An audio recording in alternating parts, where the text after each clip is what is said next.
This man spent over a decade in prison for a crime he didn't commit. And when his DNA proved that he was innocent, the real criminal was in the same prison the entire time. It was 1984 when 20-year-old Jennifer Thompson was assaulted while jogging. Traumatized by the attack, she identified Ronald Cotton as her attacker. He was a poor black man with a criminal record. So when she saw him in a lineup, she was sure that he was the one. Even though there was no physical evidence to support her claim, not a single witness and an alibi that placed Ronald 17 miles away from the crime scene, an all-white jury took less than an hour to convict him. The evidence against him was rock solid, or so they thought. For the next 11 years, Ronald Cotton protested his innocence, but no one listened. That was until 1995 when new DNA testing proved conclusively that he was innocent. The real attacker turned out to be a man named Jesse Taffero, who was serving time in the same prison as Ronald for an unrelated crime. Talk about a plot twist.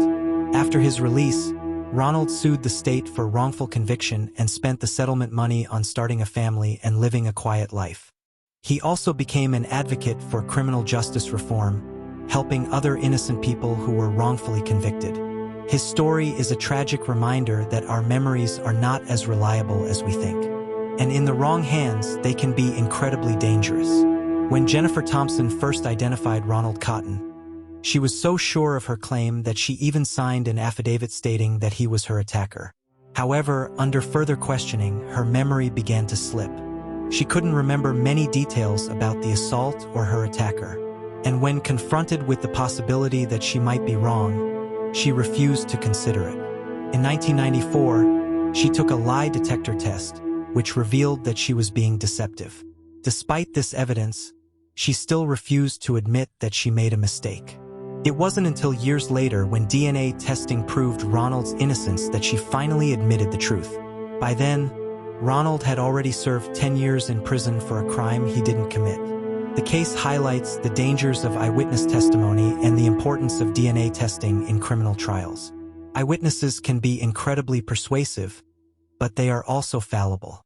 Our memories are not like video cameras. They can be influenced by a number of factors, including our emotions, beliefs, and expectations. In Ronald's case, Jennifer Thompson was so traumatized by the attack that she created a false memory of the event. She believed that she had seen Ronald Cotton at the lineup, even though he wasn't there. If you enjoyed this wrongful conviction, stay tuned for more content like this.